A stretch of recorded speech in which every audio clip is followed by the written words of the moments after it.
Our hearts are heavy today, and our prayers and deepest condolences are with the families and the loved ones of these soldiers. Tonight, Iowa and the entire nation are mourning the loss of two Iowans who made the ultimate sacrifice in the line of duty. Two Iowa National Guard soldiers were killed in action during an attack in Syria this morning. Three others were hurt. The soldiers were part of the 2nd Brigade Combat Team, 34th Infantry Division, currently serving in the Middle East. Here's what we know so far. According to U.S. Central Command, the attack was carried out by a lone ISIS gunman. The soldiers' mission was in support of ongoing counter-ISIS, counter-terrorism operations in the region. Secretary of Defense Pete Hegseth said the attacker was killed by partner forces. President Donald Trump is promising retaliation for the attack. We expect to learn the names of the soldiers killed tomorrow evening around 5 o'clock. KCCI's Laura Terrell was at the governor's press conference this evening as she announced the devastating news. An emotional night here at the Iowa National Guard headquarters as Governor Reynolds said she found out early this morning that two members of the Iowa National Guard were killed in Syria. Our hearts are heavy today, and our prayers and deepest condolences are with the families and the loved ones of these soldiers. In a Saturday night news conference, Governor Kim Reynolds told Iowans this attack happened in the early morning hours in Syria. She learned the news at 9 a.m. I had the opportunity to reach out to the families of the two soldiers who were killed, and as you can imagine, they're devastated. The names of the soldiers are not being released. A 24-hour blackout period is standard Army procedure to notify family members and for the safety of other soldiers in the unit. We are also waiting to learn the names of the three Iowa National Guard members who were injured in that attack.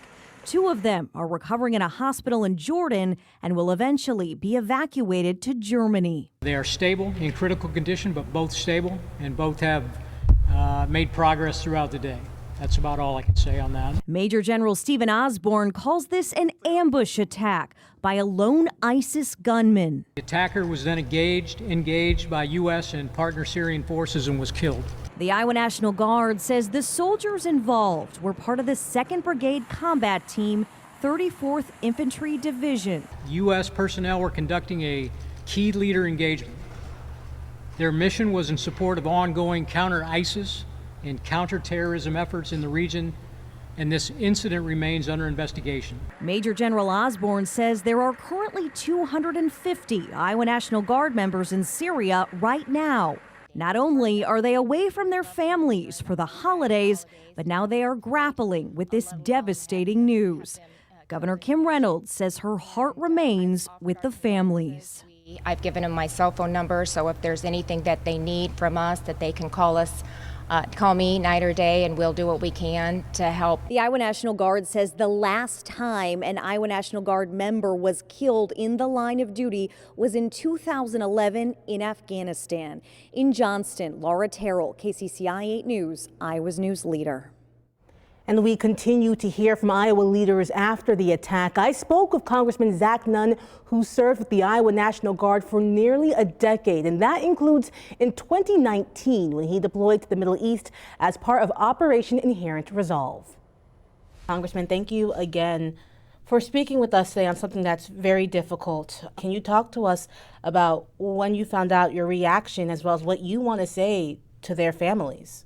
We all found out early this morning when we awoke that we had had 2 KIAs, 3 wounded in action, a civilian interpreter impacted by this, and we all felt in the back of our heart that this could come very close to home. As you know, we have nearly 2,000 Iowa Guardsmen, brothers and sisters in uniform right here in Iowa that touches every community across our state who are currently forward deployed to U.S. Central Command. And so I think first and foremost, everybody's heart goes out to these families, to the kids, to the parents, and certainly to the spouses who are watching this very closely. You have 700 plus hours of combat experience in the Middle East. I know obviously different situations, but can you give us an idea of what it may be like on the ground there? I've got 700 combat hours flying in the Sinjar mountain range. This is in the direct area between where Iraq and Syria come together. While it is largely an unpopulated area, it is a very hostile area, particularly where ISIS has attacked the United States. We know very well in Syria that there are multiple factions who are attempting to control power. I've spoken with both the president and the Secretary of War on this, and I've highlighted that in order for us to have safety for our troops on the ground in Central Command today, that this attack cannot go unanswered, that those who coordinated with this and those who present a threat have to be put on notice that the U.S. military will not engage with those who attempt to dictate through terrorism any threat to the population, but most importantly, to our men and women in uniform. And all of Iowa's congressional leaders are speaking out after the tragic attack. Senator Joni Ernst, who served in the Iowa National Guard, says in part, our Iowa National Guard family is hurting as we mourn the loss of two of our own. Representative Marinette Miller Meeks calls this attack, quote, our worst fear. She posted this photo saying, just a few months ago, I stood with our guardsmen in Iowa City and Davenport as they deployed. Now we mourn two heroes taken too soon. Senator Chuck Grassley says he's heartbroken by the news, adding, quote, these soldiers and the civilian interpreter who was with them paid the ultimate sacrifice, and we are forever indebted to them for their service to our country. In a statement, Representative Randy Feenstra says in part, Iowa and our nation mourns the brave Iowans who were murdered by terrorists in Syria and pray for those injured.